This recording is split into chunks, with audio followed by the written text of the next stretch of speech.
Good evening, everyone, and welcome to the Iliff School of Theology. I am Lee Butler. For those of you who've never met me, I am the president of Iliff, and I am really happy to see you here this evening. And I'm looking forward to the conversation we will have together on this final session of our teach-in series.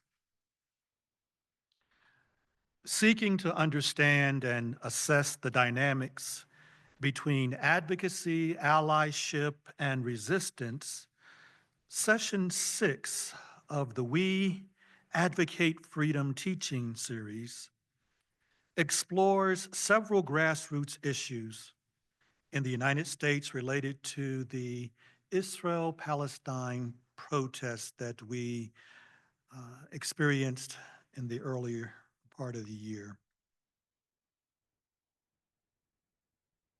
The point of departure for tonight's conversation will be Dr. Angela Davis's book, Freedom is a Constant Struggle, Ferguson, Palestine, and the Foundations of a Movement.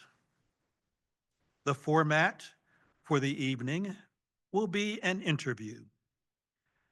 And I am delighted to welcome to Iliff tonight Rabbi Joe Black, Senior Rabbi of Temple Emanuel. He is no stranger to Iliff. He has been a wonderful friend and colleague to Iliff. Temple Emanuel has been a wonderful partner, and we have come to know one another as friends. And so I'm glad that he is here this evening. I welcome him, and I welcome the conversation that we will have this evening. If you registered for the evening, you will have seen a brief biographical sketch of his story, having been at Temple Emanuel since 2010. And my heart is heavy that this is his last year, as he will be stepping off into the world of bliss and retirement. But friends don't really walk away from one another, so I'm sure we will still be connected with one another in one way or another.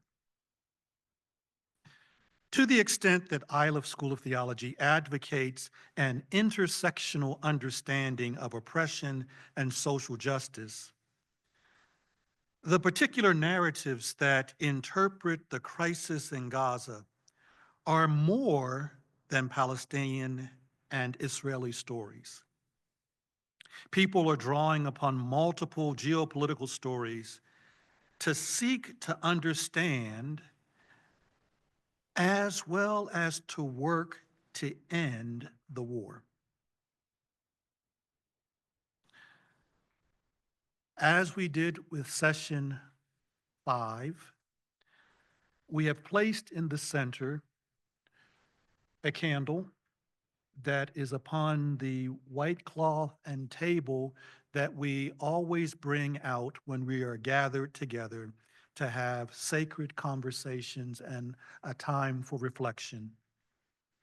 The candle was what I received at the October 7th commemoration service that was held at Temple Emanuel. And so I bring it out to acknowledge that we are having a sacred conversation tonight that remembers the loss on October 7th and the continual trauma that folks are experiencing. We began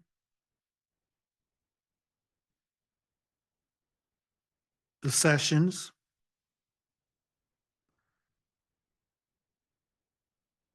based upon the conversations that were taking place related to the, specifically here at Iliff, the encampment that was established next door on the campus of the University of Denver. Our students were involved and began to not only raise questions, but to raise concerns and to engage in activism around the issues that were sweeping the nation and challenging all of us.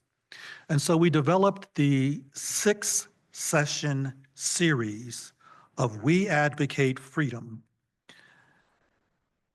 Those sessions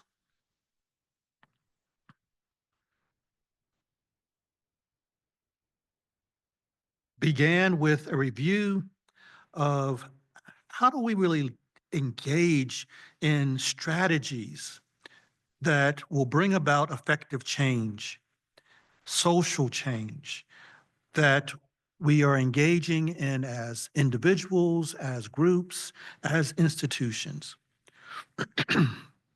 We went on to ask the question, why does this feel so complicated? Protest, ceasefire, and the two states solution.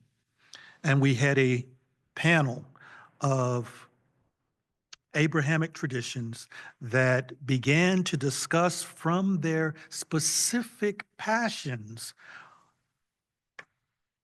what they really see, feel, why they can protest and why they cannot protest. The next, session 3, spirited and spiritual resistance, community chaplaincy and religious leadership. And we wanted to really talk about what does it mean to engage as a spiritual person, addressing spiritual issues on the ground through chaplaincy, through just social activism. Because of the questions around divestment and investment, we had session 4, United Methodist Social Principles and the Impact of Socially Responsible Investments, and had folks who were specialists in investment policy, both as a practice of life as well as on behalf of the United Methodist Church.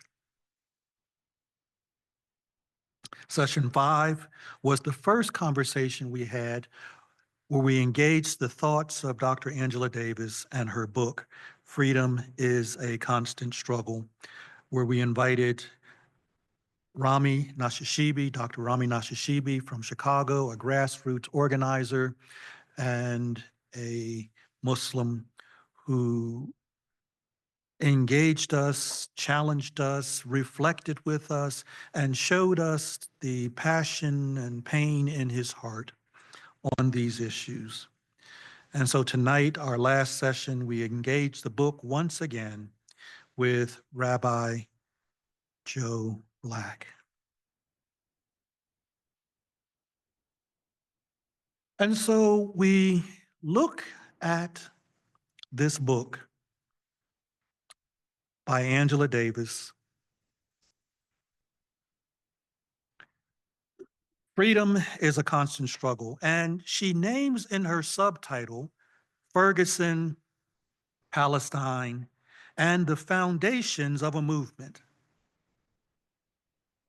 And so as we begin to address the subject matter and the concerns that we all bring to this topic, I want to begin with a few questions, 2 questions, in fact, to focus our discussion. Ferguson and Palestine. What's the connection? What's the connection that she's making, and why is it important for us to look at Ferguson and Palestine? And what are the dynamics of Israel and Palestine that relate to Blacks and Jews in America?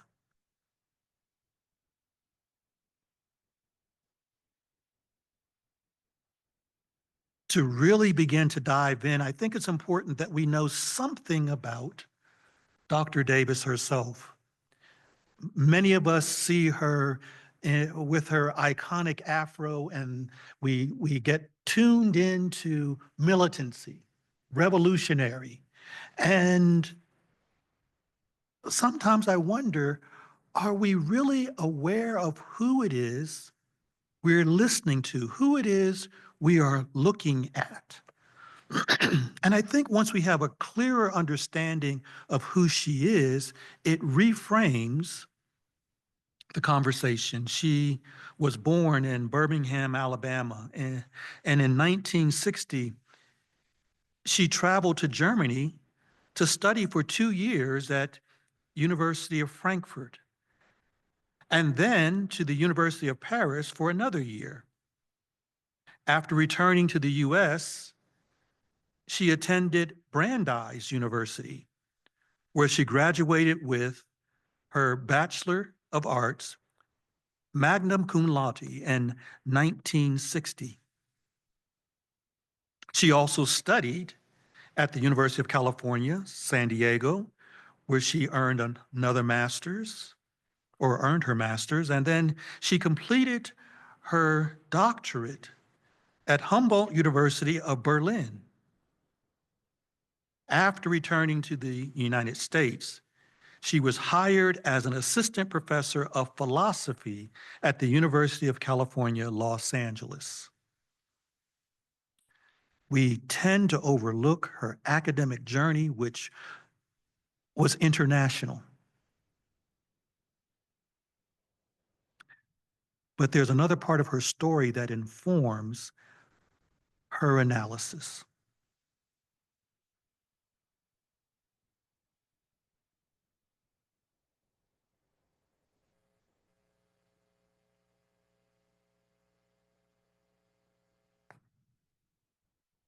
Yeah, but the question is more, how do you get there? Do you get there by confrontation, violence? Oh, is that the question you were asking? Yeah.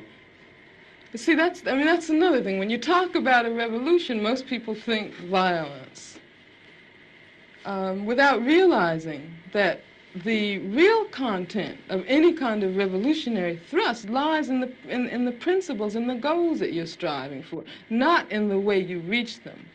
On the other hand, because of the way this society is organized, because of the violence that exists on the surface everywhere, you have to expect that there are going to be such explosions. You have to expect things like that as reactions. If you are a black person and live in the black community all your life and walk out on the street every day seeing white policemen surrounding you, when I was living in Los Angeles, for instance, long before the situation in LA ever occurred, I was constantly stopped. No, the police didn't know who I was, but I was a black woman, and I had a natural, and they, I suppose, thought that I might be a, quote, militant. And when you live under a situation like that constantly, and then you ask me, you know, whether I approve of violence. I mean, that just doesn't make any sense at all. Whether I approve of guns. I grew up in Birmingham, Alabama. Some very, very good friends of mine were killed by bombs that were planted by racists. I remember from the time I was very small, I remember the sounds of bombs exploding across the street, our house shaking. I remember my father having to have guns at his disposal at all times because of the fact that at any moment we might expect to be attacked. The man who was at that time in complete control of the city government, his name was Bull Connor, would often get on the radio and make statements like, niggers have moved into a white neighborhood, we better expect some bloodshed tonight. And sure enough, there would be bloodshed. After the 4 young girls who lived, one of them lived next door to me. I was very good friends with the sister of another one. My sister was very good friends with all 3 of them. My mother taught one of them in her class. My mother, in fact, when the bombing occurred, one of the mothers of one of the young girls called my mother and said, can you take me down to the church to pick up Carol. We heard about the bombing, and I don't have my car. And they went down, and what did they find? They found limbs and heads strewn all over the place. And then after that, in my neighborhood, all of the men organized themselves into an armed patrol. They had to take their guns and patrol our community every night because they did not want that to happen again. I mean, that's why when someone asks me about violence, I just find it incredible. Because what it means is that the person who's asking that question has absolutely no idea what black people have gone through, what black people have experienced in this country since the time the first black person was kidnapped from the shores of Africa.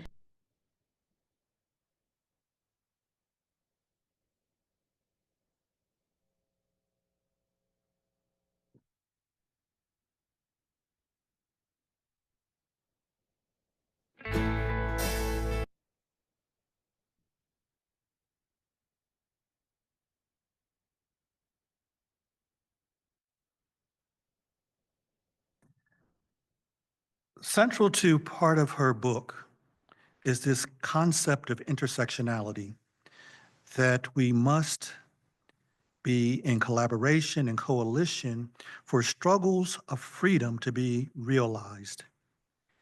It requires all marginalized and oppressed people to organize themselves into a movement. And so, as we are really approaching this conversation tonight,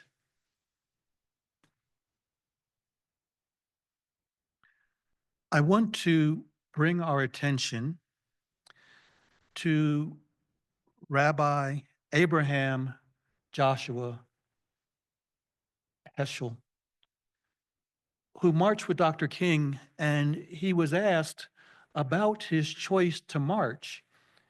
And he answered, "When I march in Selma, my feet are praying." Our guest conversant tonight, along with his colleague, Cantor Steve Brodsky, wrote a song in response to that prayer, praying with our feet.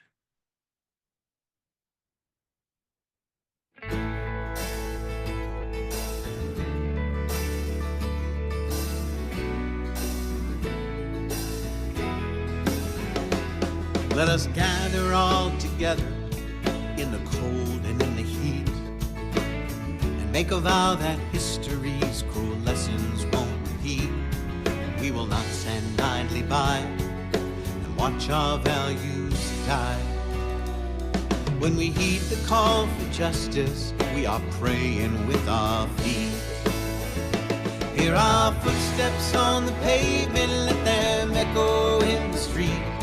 Feel the longings of our hearts growing stronger with each beat. It's time to take a stand. We're marching hand in hand.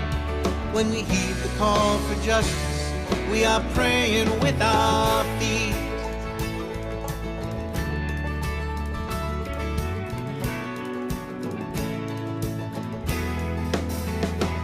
From the California coast to Selma's cruel concrete, from the towers of New York City to the fields of Kansas wheat, wherever people are divided by justice that's one-sided. When our voices rise in protest, we are praying with our feet. Hear our footsteps on the pavement, let them echo in the street. Feel the longing in our hearts growing stronger with each beat. It's time to take a stand. We're marching hand in hand.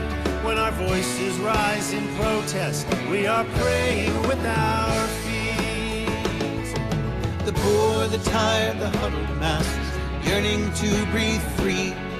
The homeless and the helpless, renegades and refugees. The soldiers coming home to their loved ones, oh so sweet. They all march side by side when they're praying with their feet.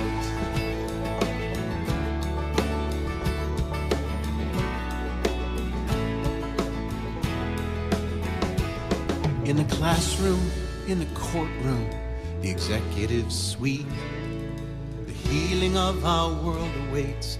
Our task is incomplete. Oh, our work we may not finish, but our passion won't diminish. When we work for freedom's promise, we are praying with our feet.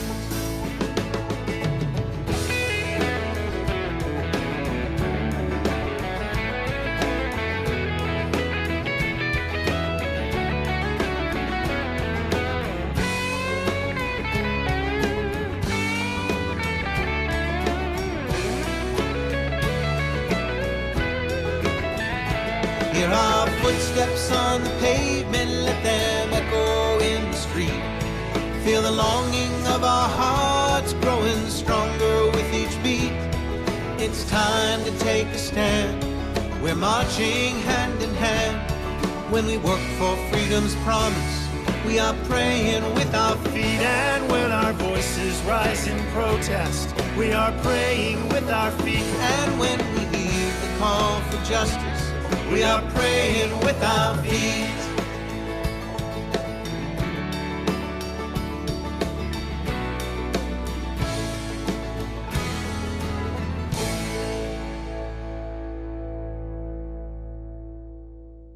So after this very long introduction, I invite Rabbi Black to join me.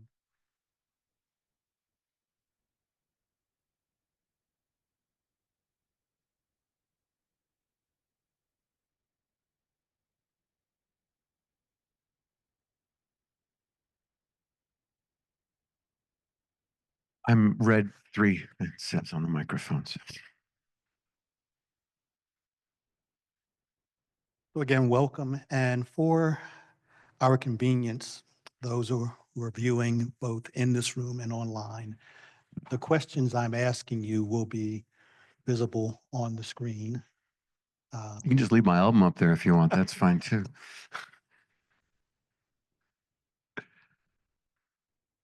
Well, it'll catch up with us. Let's get started with our Okay. conversation. So you and I had lunch to get acquainted, and we Mhm. began to explore some of these issues. And I've already shared that Iliff has been engaging in conversations for months now. So talk with us about American Jewry, Zionism, and the state of Israel.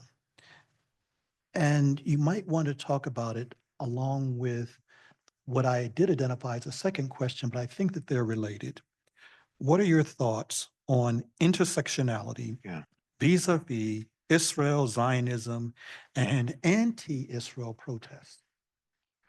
Well, first of all, thank you so much. This is really an honor to be here, and I appreciate those who are here in person, those which cameras on, those who are joining us online.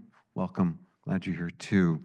It's an honor to be here, and Iliff is such an important part of the spiritual and cultural life of our community. And Reverend, it's wonderful to be here with you. As I thought about the question, I wanted to refer back to the book. And in her book on page 21, Dr. Davis says, "My experience has been that many people assume that in order to be involved with Palestine, you need to be an expert." And then she said, but you don't. You just have to identify with the struggle of an oppressed people.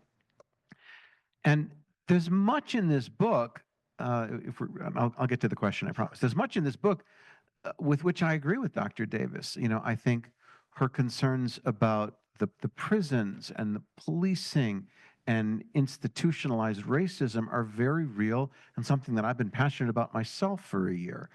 But when we talk about intersectionality vis-a-vis Zionism, I think there's a couple, I have some problems with her statement. And the first problem is that many people who are involved in anti-Zionism are ignorant or deliberately ignoring several factions. And I want to I've written some down because I think it's important. First of all, the meaning of the word Zionism. You know, I think it's a word that basically all Zionism means is the belief that the Jewish people have a right to self-determination in their homeland. That is what Zionism means. And the anti-Zionist camp has been diligently working to demonize the term itself, that the word Zionist has become pejorative. I'm not going to talk about whether anti-Zionism is anti-Semitism. That's another discussion for another time. But it's been co-opted, and I would say in many ways corrupted, much in the same way that words like woke or liberal or feminist has been used by those on the far right to fit their own attempt to demonize and sort of stigmatize important liberation movements and movements that I think are really essential. The history of the Zionist movement also, if you don't understand the history of what Zionism is and where it came from, you can't understand what it means for us as Jews, as people who are Zionist. I think also there's an important piece. Thank you. Is that mine? No, it's yours. Okay. The history of Zionism goes back 150 years and more, just as a political movement, but from a theological perspective, from a religious perspective, there has been a connection of the Jewish people with the land of Israel since the beginning of Judaism. You know, Jews have always looked towards Zion, looked toward Israel as not just the promised land, because that gets into a whole theological question, but it is the formation of who we are as a people, so that there's a connection to that land. And if you try and say, well, you don't really need to know all the history just to know that people are persecuted. Yes, people are persecuted and oppressed in Israel and Palestine, and hopefully we'll get to that. But you also have to understand the history of persecution of Jews for the last 2,000 years, both in Europe, in Arab lands. There's also assumptions that I think that all Jews are white or Ashkenazi or Eastern European, but you're ignoring those Jews who come from Arab lands, who come from the Sephardic tradition, from Spain and from North Africa. And there is a deeply personal connection that most, not all, but most Jews today feel towards the land of Israel and toward Zionism. I think another thing that concerns me, especially, I mean, this book was written, what, 12 years ago? So the current events, you know, this don't apply, but certainly you can find all kinds of conflicts for the last 76 years that have been happening in Israel. But the minimizing that we're seeing, especially in the protests, of the impact that October 7th had on the Jewish community, the attacks, the brutality, the horror of children being murdered in front of their parents, of young people being gunned down at a music festival, of women being systematically raped, of over 200 hostages being taken, entire populations forced from their homes. I have cousins, my wife's first cousins, who live on a kibbutz on the Lebanese border. It's a very leftist kibbutz. You know, they're anti-religious. They are far left of the political spectrum. They haven't been able to live in their homes for the past year because bombs have been raining down in the house from Lebanon, from Hezbollah. In the south, entire populations have been cannot live there. So the very southern part of Israel, the very northern part of Israel, the people who live there can't live there. They've been living as refugees in their own country to this very day. I was in Israel literally a year ago.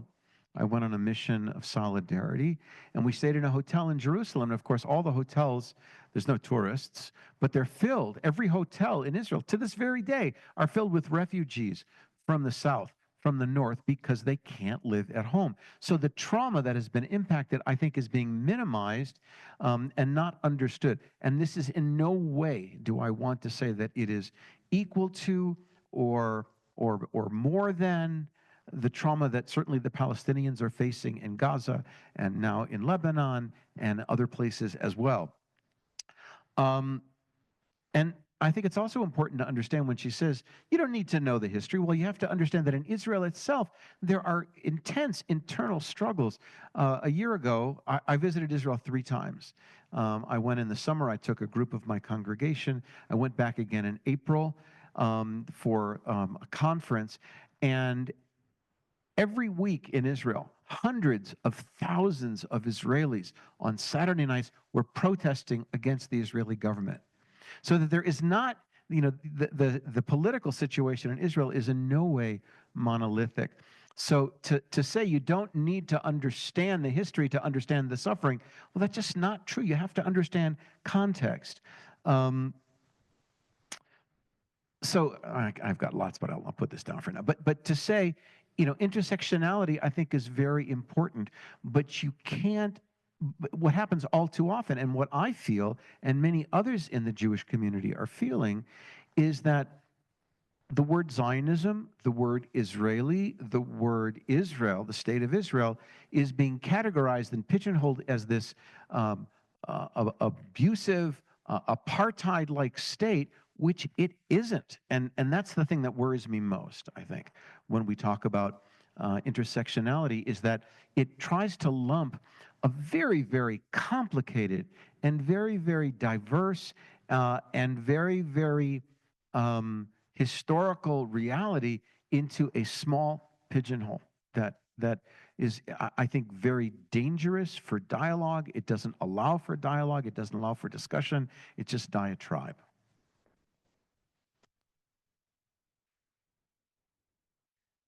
I think if we hold intersectionality to only those topics, I would agree. Mm-hmm. But I see her and others using intersectionality to talk more about what it means to be human, and we cannot divide those component parts because that destroys our humanity in the same way as if we begin to divide, in the way she puts it, if we begin to divide all oppressed people, all people who suffer, then we are dividing our humanity. And so if we are seeing intersectionality as this group, that group, you, me, Mm-hmm. being different but being connected. No, I agree with the idea of intersectionality, and I think I've lived it my whole life. I mean, I have been involved in many struggles for the LGBTQ community, for the African American community, for the Muslim community, and so one of the things that was so shocking for members of the Jewish community after October 7th here in America, in particular, was how quickly the term Zionism and the way that the Jewish community was seen as, you are oppressors, therefore you are the enemy, rather than, and we saw the picture of Dr. King and Dr. Heschel marching together. The history of African American in particular and Jewish communities who have worked side by side to tackle social issues. I think intersectionality is essential. When it says in the Bible, love your neighbor as yourself, when I see people in a room, I see God's image. I don't see, obviously I see differences, but that we are all united because we're created by a benevolent creator. But so I have no problem at all with intersectionality as an idea. I think it's essential, and it's what social justice is about, and social movements have always been about. The problem is that right after October 7th, Zionism and Judaism were sort of pushed over there as the other. I'll give you an example. I've been very involved in the pro-choice movement for many years, and there was recently an event where we had a ballot measure, and we were trying to ensure the safety of abortion as healthcare in the Constitution. I was asked to speak at a rally. And because I've been an active vocal participant, I agreed. And about 2 weeks before, I get a call from the organizer who said, there's some people who are objecting to you speaking because there isn't also going to be a Muslim speaker. And I said, okay, if you could find me a Muslim speaker who's going to speak on behalf of abortion rights, great, but you're not going to because they can't. And they said, well, it's going to be controversial if a rabbi speaks. And I said, what does my being a rabbi have to do with this social justice issue that I've been involved in for so long? And I said, and the person who told me this, understood, and thank God that did not happen, and I did speak. But, you know, the fact is, because after October 7th, a rabbi was going to be speaking. No, you can't speak on behalf of women's rights or LGBTQ rights or trans rights or any other rights because you are identified as a Zionist. To me, or I wouldn't say even a Zionist, as a Jew, that to me is not intersectionality, that is racism, that's anti-Semitism.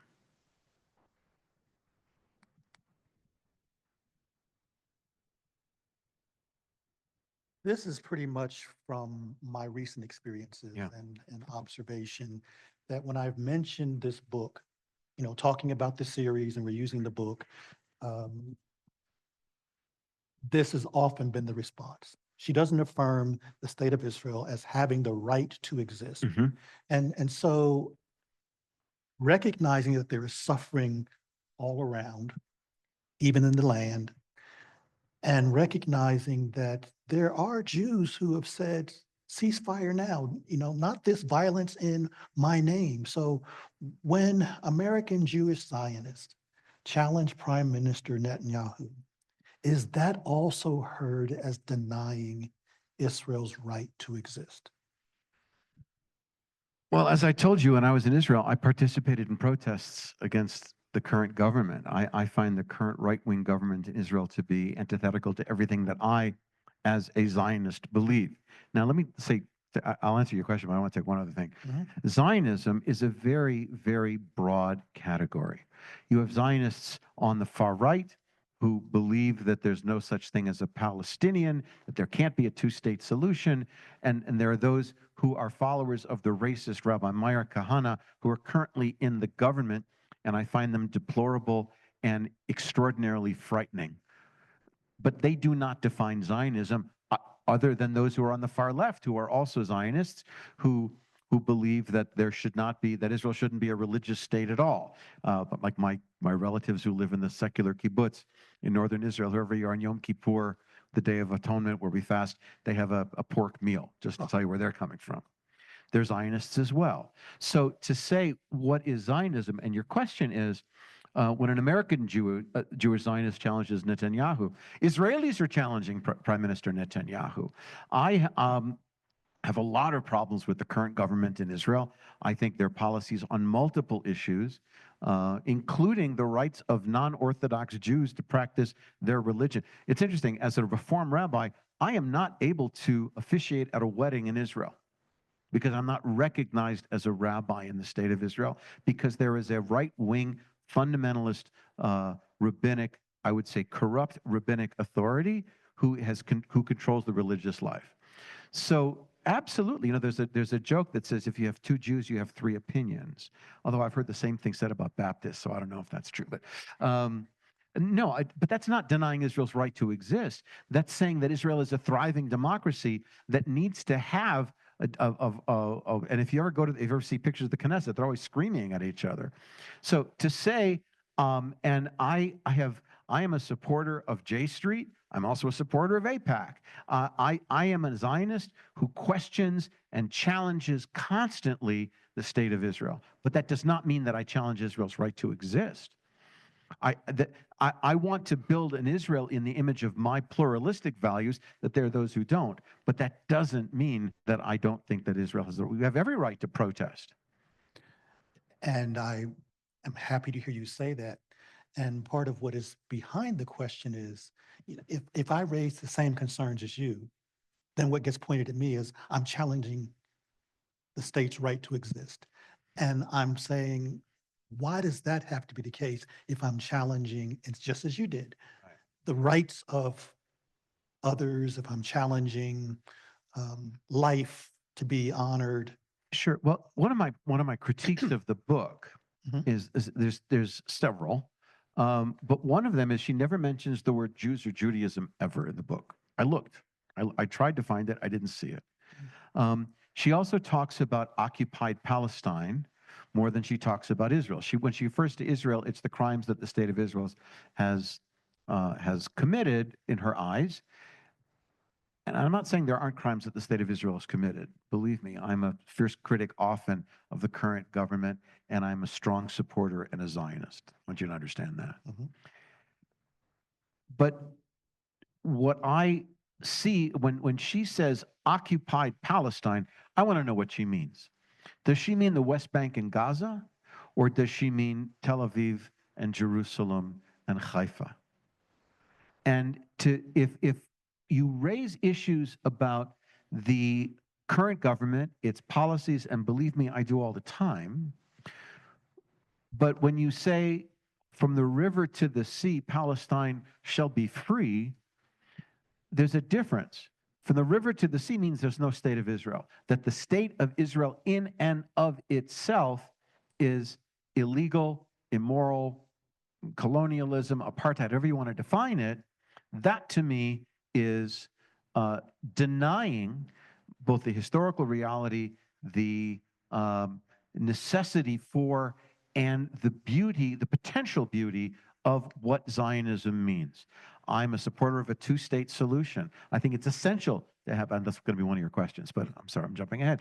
But I think it's essential that Jews and Palestinians live side by side, two states, and that the pain and the suffering that both the state of Israel and those who are living in occupied territories have experienced needs to address, and there have to be all kinds of ways that we can. I don't see it happening in the near future because there's so much pain, there's so much violence, there's so many things that have happened, but it's the only way that it can possibly exist. So to criticize Israeli policy is fine, it's essential. But to deny Israel's right to exist as a sovereign state is, to me, not any more than can you deny the right of the state of Syria to exist, or the right of Lebanon, or Jordan, or frankly, the United States of America to exist. And so since you've moved there, I've put this question on the screen. Thank you. You know, this whole question about two-state. We had another session where Scott Wasserman declared that he could not protest until he went to Israel. That's when he could actually, from his own sense of self, legitimately protest against what he was declaring as the injustice, the crimes of the state, or however, but the pain that he saw being caused. He said he couldn't protest here. He could only protest there. In that same conversation, when we began to talk about two-state, one-state, what began to come through was only a one-state solution is possible. That you ventured so far down, or we've ventured so far down the path of destroying the option of two-state, that only a one-state is possible. And I heard that in the same way as those who were struggling for civil rights. You had the Nation of Islam saying, we want to be a separate nation within the borders of the United States. Give us our own land. We'll be sovereign unto ourselves. But that was not the movement that was most prominent during civil rights. It was really one state. We are one people. We need to receive the same rights and benefits that were promised to all Americans. So the reason that I'm not in favor of a and you may be right. We may have gone too far. I'm not there yet. And I hope I'm never there. I think there's been so much pain and so much suffering. However, the idea of a Jewish state is something that, in the Israelis' national anthem, there's this word, liot am chofshi ba'artzenu, to be a free people in our land, in our nation. The history of Zionism came out of an awareness that throughout Jewish history, there has never been a time when the Jewish people felt safe. There has never been a time or a country, with the exception of this country right now, where Jews were not expelled from every country in which we lived. And that is a history that we are aware of. And Jews were always powerless. Now, one of the key issues that the state of Israel has to struggle with today, as a Jewish state, and I'll get to the two-state, one-state, is what do we do with the fact that now Jews do have power? That we are a powerful nation, that they have an army. I'm not an Israeli, so I shouldn't say we, but I'm a Jew and I feel connected. That the state of Israel has an army, the state of Israel has technology, the state of Israel is financially, the successful. And what do we do with that? Is that something that we use to abuse others? Too many people believe yes. I don't. But to give that up for the sake of creating a society where there are no guarantees. I heard somebody say, I'm trying to think why didn't the state of Israel rescue the Jews during the Holocaust? There was no state of Israel. And I think that's a really important idea, that for the first time in 2,000 years, the Jewish people have a sense of power. 3 weeks ago, in the streets of Amsterdam, there was a pogrom. There was an attack on Israeli and Jewish fans of a soccer team. It was an organized pogrom. Do you know the word pogrom? It was an organized attack against Jewish inhabitants. And it was clear this was something that was planned. And what happened? The state of Israel sent 2 airplanes and rescued them. In Entebbe, and over and over and over again throughout history, the state of Israel sees itself not only as a sovereign nation, but a way for every Jewish person to know that, God forbid, something should happen, there is a place for us to go. Now, that's not an excuse. That's not a reason to create a state. But I would be very afraid of a one-state solution from the perspective that would be taken away. And I can't allow that. My mother was born in 1926 in Leipzig, Germany. She was born in Germany. Her parents were refugees from the Ukraine. And after a pogrom in their shtetl of Zolotonosha, my grandparents fled the Ukraine, went to Germany because it was a civilized country. And what happened here could not happen there. November 9th, 1938, Kristallnacht, the beginning of the final solution, happened in Leipzig. My grandfather's store was ransacked. The only reason he was not rounded up and sent to a concentration camp at that time was because they were being hidden by neighbors and friends. 1 month later, they left. And the only reason they got out in December of 1938 is because they didn't have German citizenship, because they were Jews and they were refugees. They got into America because Jews were not, the State Department was very anti-Semitic at that time. Jews from Germany were no longer allowed into this country. What we're seeing happening, that's one of the reasons I'm so passionate about immigration and the rights of immigrants. Jews were prohibited from Germany from coming in, but they could come in from the Soviet Union at the time because no one was getting out. They got in under their refugee and USSR passports. But that's the reason I'm here today, because my mother survived and lived with that guilt her entire life. So it's something that I'm passionate about. I once heard, I'm trying to remember the name of the Israeli general. I can't remember his name off the top of my head. It was Amir Aloni, I think is what's his name, but I could be wrong about that. He had a plan, and he said, we need to create 2 states that are equal, that the Palestinians are given the ability to create a society that will give them technology and economic stability and education. But he said, we don't want peace. We don't want a marriage. We want a good divorce. I don't see it's possible because of so much hatred, and that's on both sides that's been taught, that we need to create 2 separate states. And in 1947, when the United Nations made up the partition plan for what was going to be Israel and the state of Palestine, the Jews accepted and the Arabs rejected it. and that created the refugee, and I don't get to the history here, but that's, the fact is, I don't feel that it could be possible for Jews to accept a one-state solution for that very reason.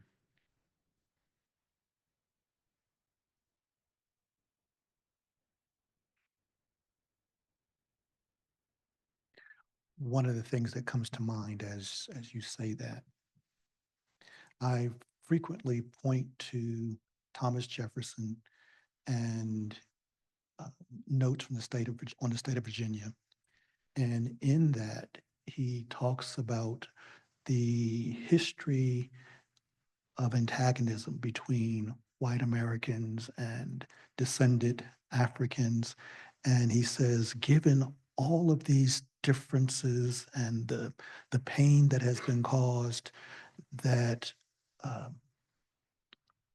either one group will kill the other, or we have to make a decision to separate as far as possible. And his plan was to send Africans out of the country to other countries, to islands.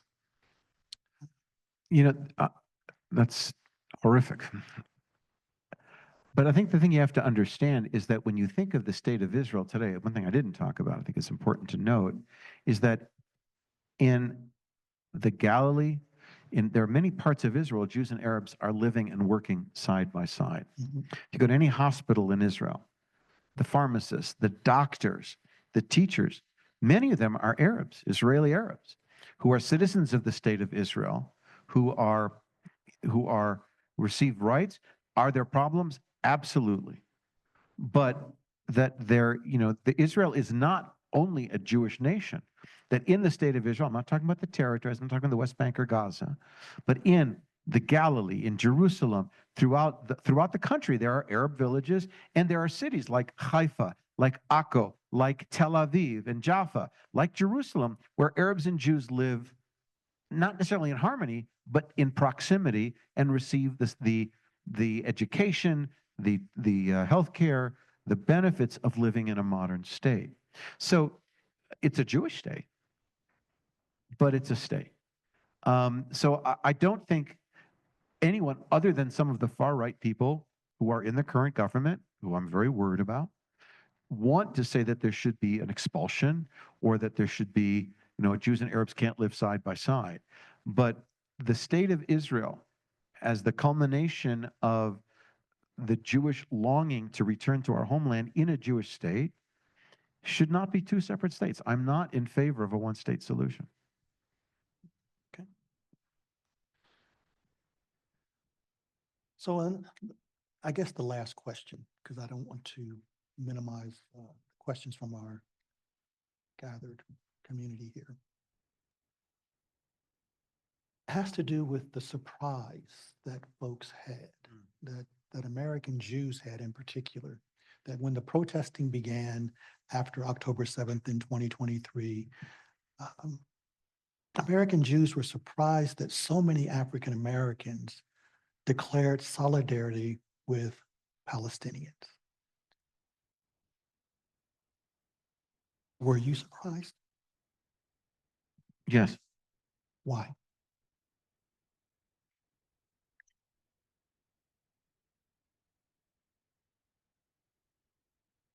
I was surprised, and I was saddened that the characterization of what Israel was and what Zionism was, perceived as what I talked about in the beginning, was so shallow and misunderstood. And that the years of partnership and solidarity and work that we've done, but it wasn't only the African American community. I'll have to tell you, on the day of October 7th, the next day, I received 2 phone calls from colleagues. One of them was my friend Imam Mohammed Khalila, who is the imam of the downtown mosque, who said, "How are you? How are you doing?" and came to services that Friday night. And the other was the head of the Interfaith Alliance. But many of the other Protestant ministers with whom I had worked and partnered hand in hand had nothing to say, did not reach out. And that hurt, because these are bonds that we have been working to forge. We have been partnering together.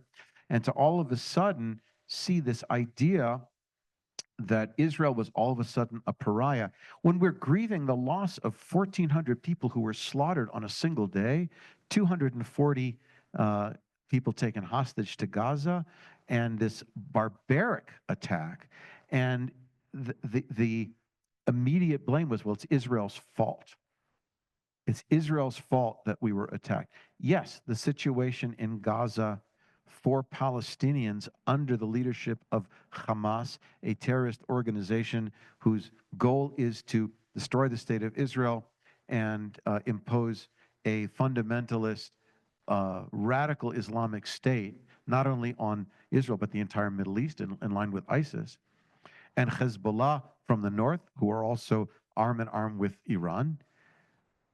The idea that Israel was somehow at fault for that, and the compassion for what we were experiencing was non-existent.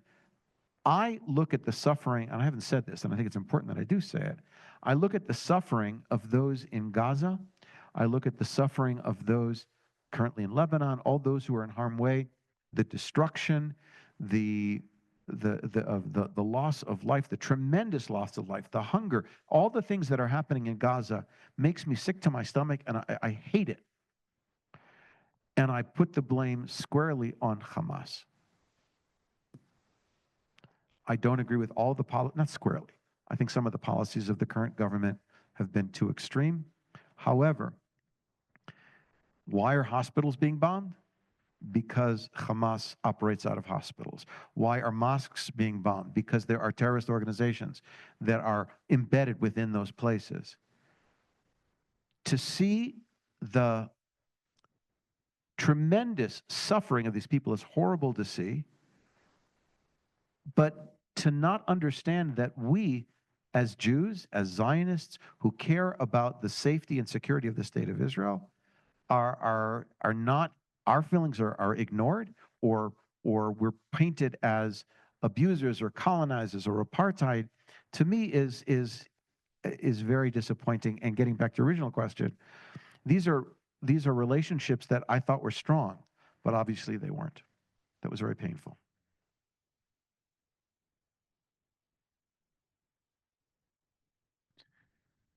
So we have someone who is raced to the mic.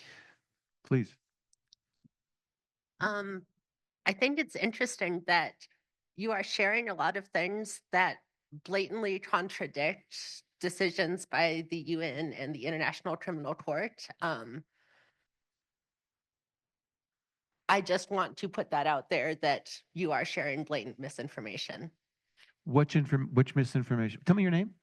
My name is Willow. Hi. Hi, Willow. Which misinformation are you talking about? These claims that Hamas is operating out of hospitals have been debunked over and over again every time it has been claimed. By whom? By every organization involved except for the one bombing the hospitals. UNRWA you're talking about? United Nations? Oh yeah, those dirty terrorists. What about the rest of the UN? I'm sorry? What about the rest of the UN? You know, have you ever read the Hamas charter? Yeah. And you've read the fact that it talks about the destruction of the state of Israel by any means possible. I'm certainly not going to say that the wanton destruction, the horrific destruction of Gaza is something that I'm happy about. I'm not. But I do believe that throughout history, Hamas has demonstrated, and we saw it on October 7th, that their goal is to put Israel in a place where it is seen as a pariah by the rest of the world. Israel has no choice but to defend itself.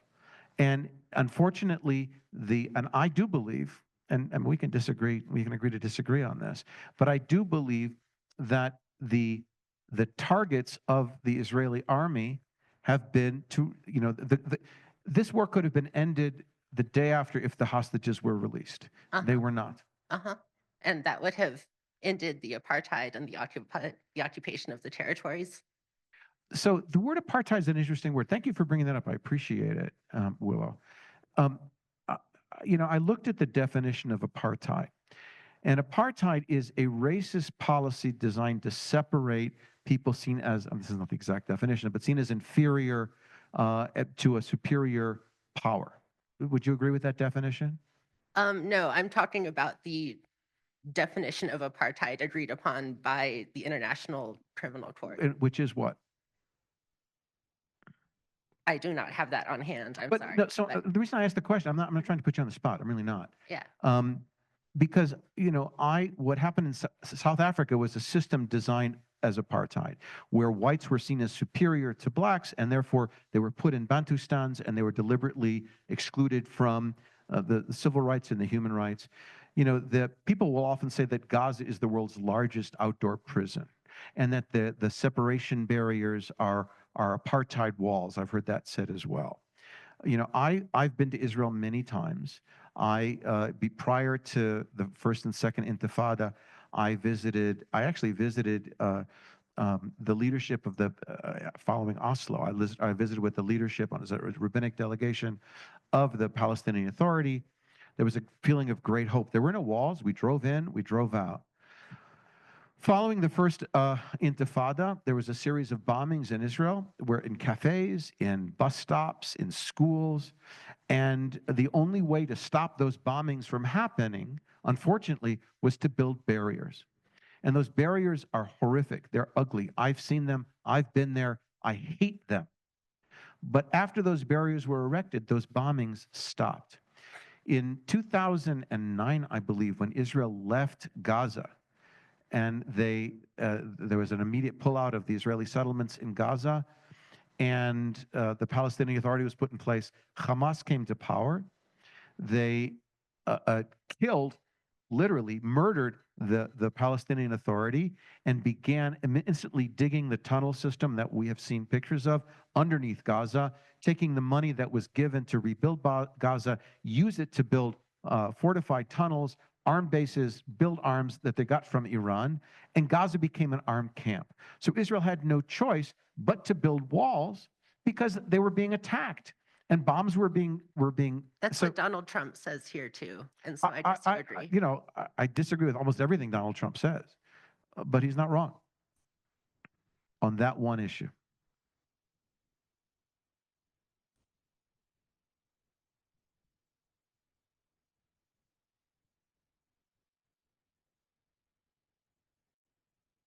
Are there questions online? There are not any questions come on online. Let's see if any come on in the next little bit of time, but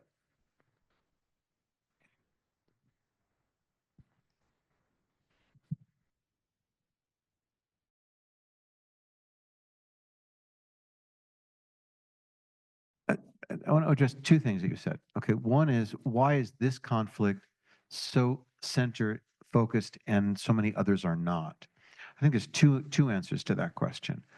One is because Israel is such a focal point for Judaism, Christianity, Islam, and has always been that there is an intensity that people feel about these sacred places. That's number one. But number two, many of the other conflicts you mentioned are not in democratic countries where there's no free press. The thing about Israel that's so unique is that there is a free press for the most part. I mean, the current government wants to clamp down, but we're fighting it. But there is a free press, so that if you are a reporter for the Wall Street Journal or the New York Times or any newspaper, you can be in your suite at the King David Hotel in Jerusalem. You can travel for 45 minutes, be in a war zone, and then come back and file your report that night in relative safety, so that there is a free press, and the press is given access to everything. There's no restrictions really in Israel. So that it's a place that is easy to report from, and you can't report from the Sudan. You can't report even from Syria, where we see what's happening right now in Syria today. There's no reporters on the ground there because they would be killed.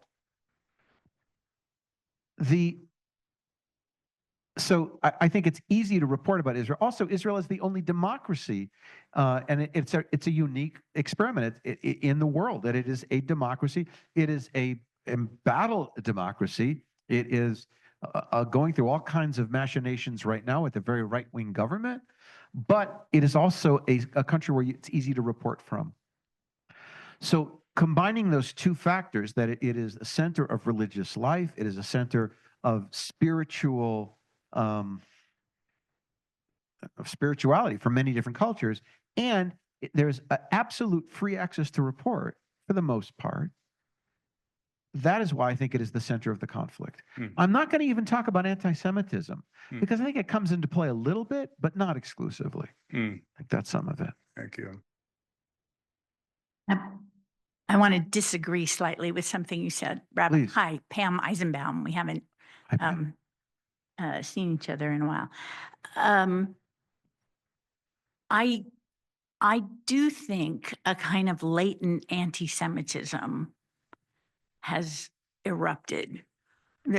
I think that cultures bear a long consciousness. I don't know how that works at the transcendent level, but we inherit all sorts of our history in which we aren't aware of.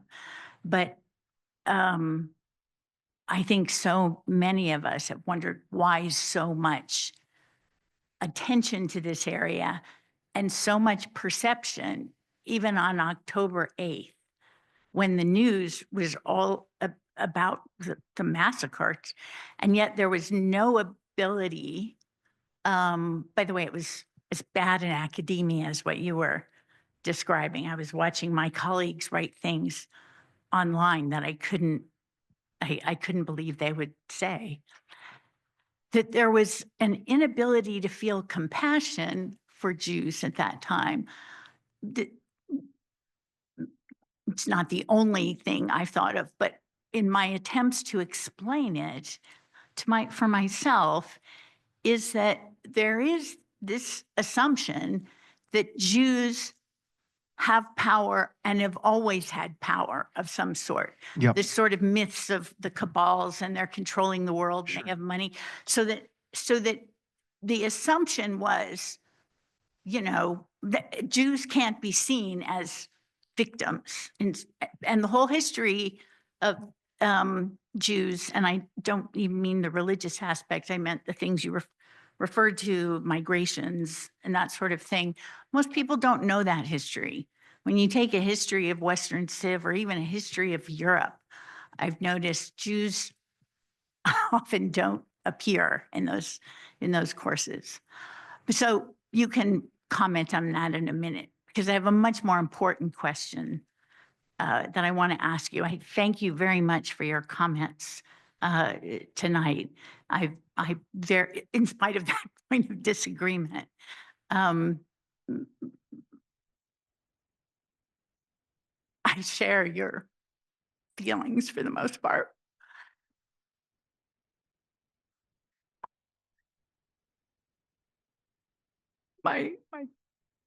So sorry. My question is this. Israel is still making a choice at this point in what it's doing at Gaza. And I'm not sure it's strategically, I have not been convinced it's strategically advantageous to continue. And the cost is so very high. So while I say, yes, it's easy to say, and I completely share this view, of course, Israel should be able to defend itself. I also want it to be the kind of state you imagine that, sees the humanity in others. And so I just wonder if you could comment on how I always say I'm going to avoid the news, but then I can't stop, So how are you feeling about that? One other comment. I often think in a normal in a normal war, whatever that is, Mm. Hamas would have surrendered, defeat, the hostages would be back, and it would just end. But we know they will never surrender. And for me, it's almost like an excuse, though those who advocate it wouldn't see it that way, as, well, we're just going to keep going then. And I can't support that. That's not sitting with me. I just wonder if you have, even if it's a pastoral word, Yeah. that would help. You're not alone. Thank you for being so honest. I share your concern. This is a war that cannot be won. Hamas knows that every casualty, which is one of the reasons I find them so detestable, that every child that is killed, every mosque that is bombed, every person who dies is for them, and I hate to say that, I'm not going to say a victory because that's obscene. I can't say that. However, they knew what would happen when they attacked Israel. They knew that Israel would do anything possible to rescue the hostages, and they knew that there would be a massive response, which is why their attack was so brazen, so horrific, so broadcast. You know, beheading of children, rapes of women.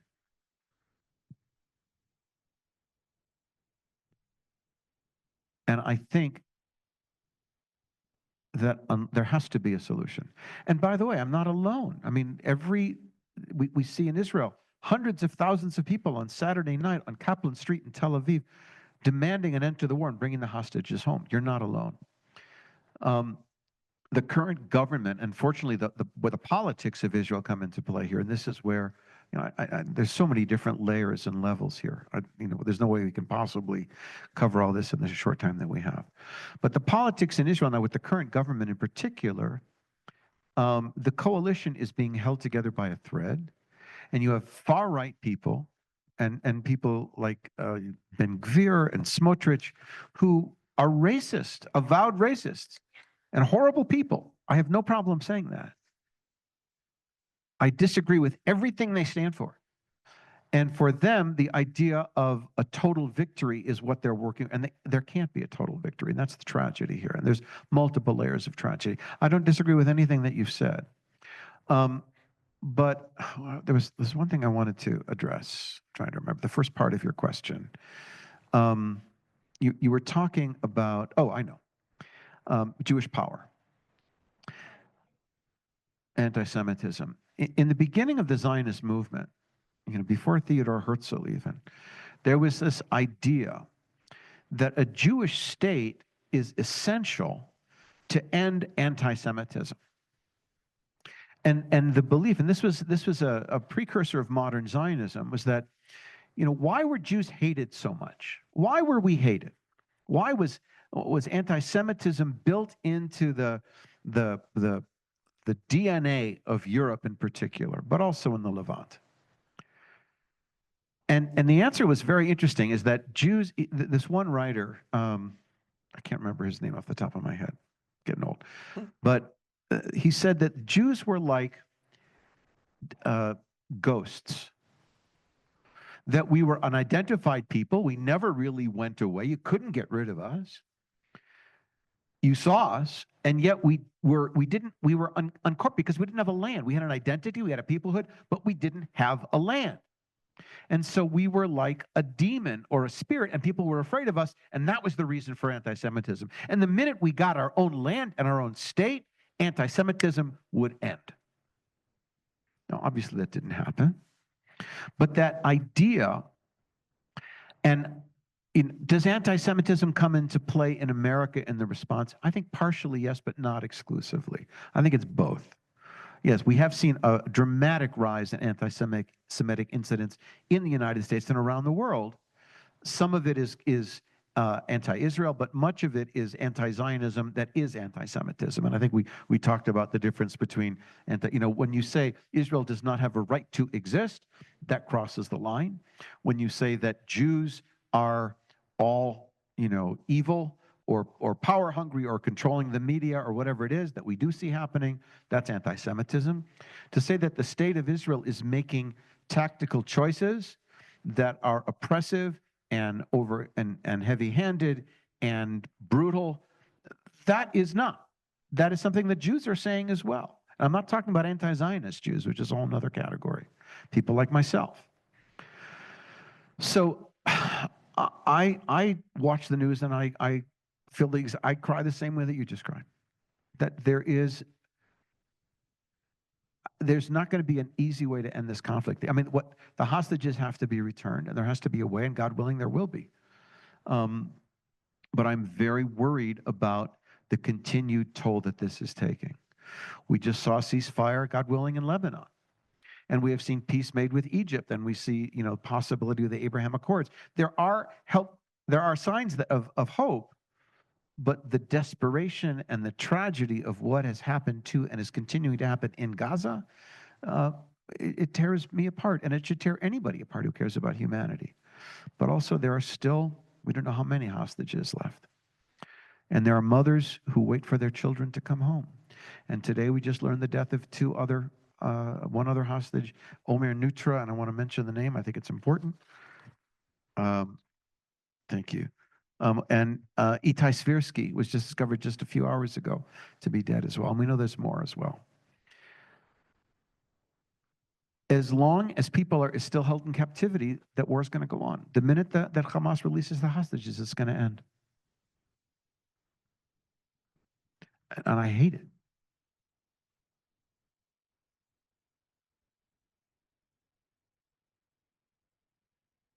Hi, my name is Dylan.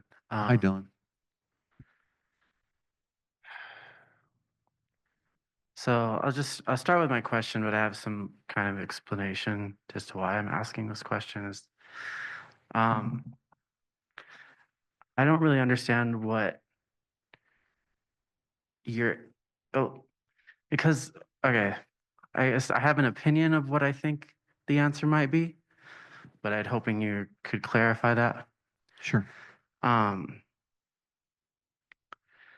What is your end game with setting this up? Because I mean, I haven't been to the other events, but I saw the email, and I thought this would be like a supplementary discussion on Angela Davis's book. But so did I.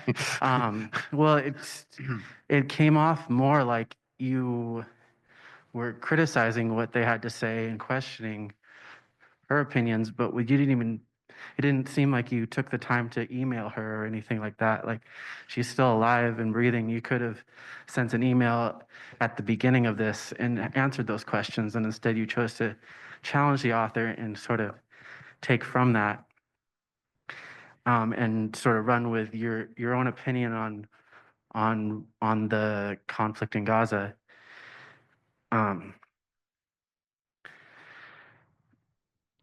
It seems invalidating to not include the author in that discussion. And then also too, that like, yes, Israel does exist, but they're on stolen land. The United States doesn't have the right to exist. They're on stolen land. It exists. Yeah, there are people, but it's not theirs, So just it seems more like you're being an apologist for Israel and not holding them completely accountable. I'm not finished. I didn't understand what you said. I'm sorry. I'm an apologist for Israel and not. Say it again, please. You're not holding them accountable. Thank you. Okay, go ahead. Yeah. To blame Hamas for October 7th, that just negates everything else that Israel has done in Palestine. The fact that they've been occupying and oppressing these people, you could argue that they created Hamas. And to blame Hamas for the killings and stuff, it sort of paints this idea that Hamas represents Palestine. These terrorist groups that you talk about, they don't represent the people of those countries. I'm not sure what you're talking about. What people of what countries? Well, you're saying like Hamas, or what I just said was that Hamas, it just the way you talk about it, it's like that they represent Palestine. That their idea of eradicating Israel is just it's kind of you're asking us not to paint blanket statements, but you're also painting blanket statements. Well, thank you. Tell me your name again. Dylan. Dylan. Thank you, Dylan. Understand that this current war is not a war against the Palestinian people. It's not. And I think it's important to understand that other groups, the Palestinian Authority has not involved itself in this war at all. The two groups with whom Israel is fighting right now are Hezbollah in Lebanon and Hamas in Gaza. And Hamas repeatedly has stated that their goal is the eradication of the state of Israel. Now, you say that Israel is on stolen land. We can argue that. I don't agree with that statement, but that's okay. I think, do I believe that the Palestinian people have a right to their own state? Absolutely. Do I believe that the current leadership of the Palestinian people wants to have a state? I would say some do and some don't. I think as long as Hamas says that the state of Israel has no right to exist, Israel has a right to defend itself. So you keep saying Israel has a right to defend itself. It's not under attack. You're saying that there's a war. They're not fighting a war. They're slaughtering people. They've been occupying these lands, and it's all about money. That's all it has ever been. They're using this excuse about a terrorist to go ahead and just carpet bomb the rest of the people.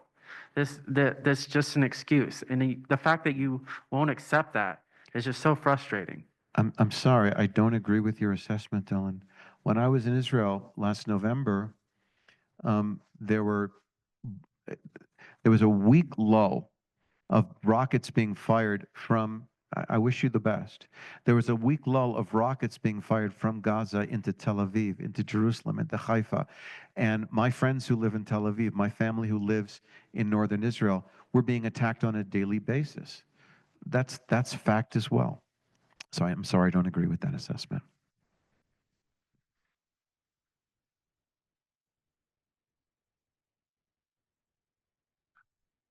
So my sister here asked a question about your perspective about what the state of Israel is doing. And as I listened, I don't think I heard a clear answer. Would you mind going back to that? Ask the question in terms of what the state It was her question. I think she asked how you felt about Israel continuing to support yeah.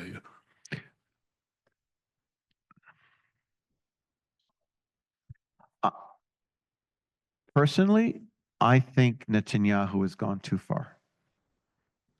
I think the fate of the hostages has been, and I would agree with those, this is me speaking.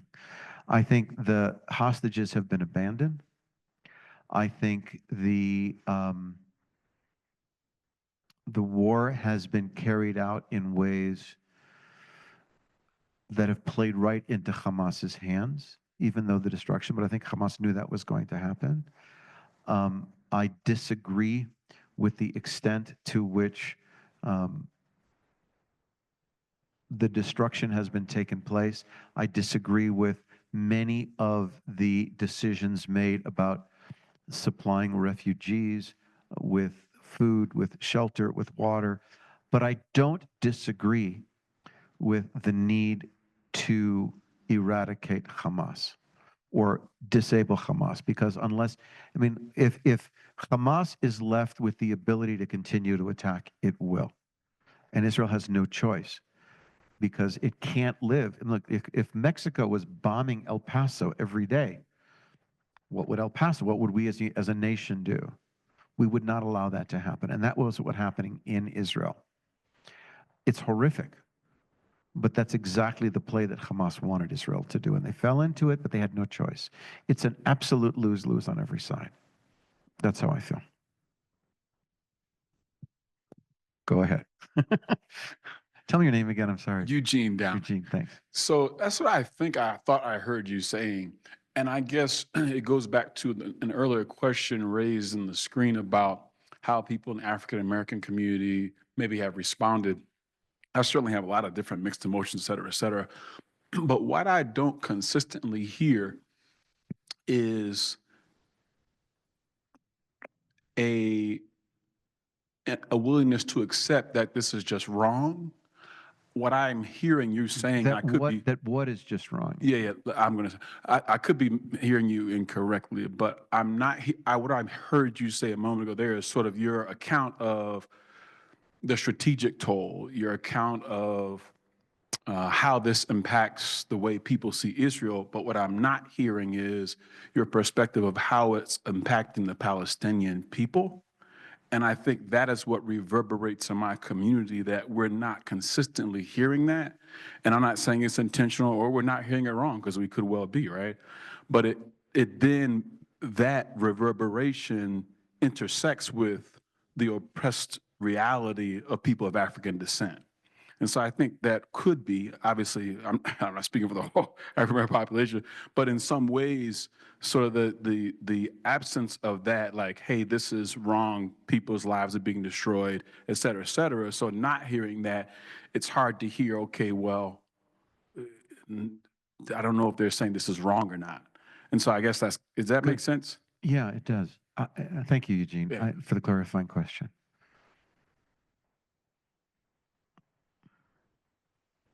What is happening to the Palestinian people in Gaza is tragic. It's horrible. And I'm holding two different separate things in my head. And at the same time, the state of Israel is fighting an existential battle for its own survival. I believe that the state of Israel has a right to exist. I believe it's essential that the state of Israel exists. I believe that there is the right for the Palestinian people to have their own destiny and their own state. And there are too many people on both sides of the aisle who are trying to say that their rights supersede the rights of the other. I think the Netanyahu government has gone too far in the way that this war has been prosecuted.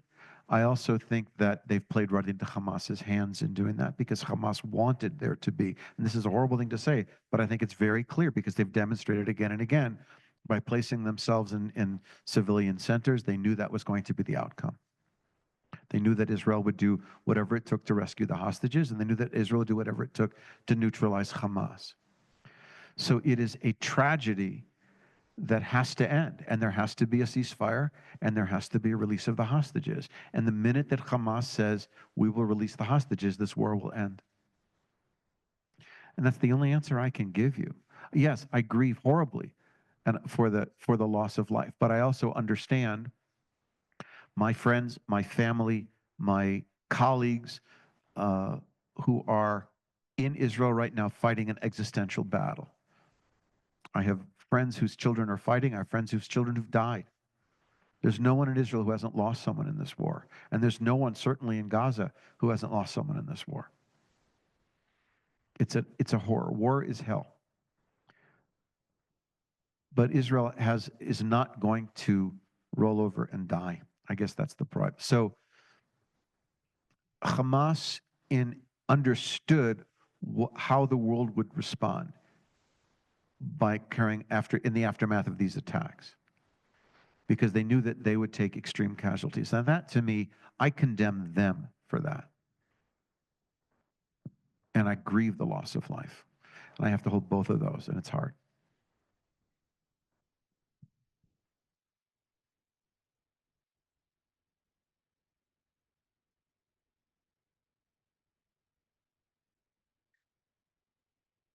There is so much more to talk about and to respond to, and I am still carrying the pain that you said you felt when you experienced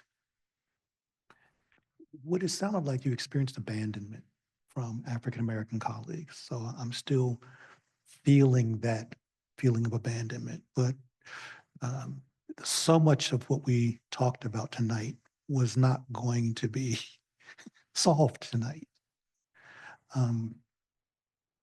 So I think there is more for all of us to talk about, and I look forward to having more conversation. But for tonight, I just thank you for being present and being vulnerable, being honest, and being open to hearing what might come forward from the conversation.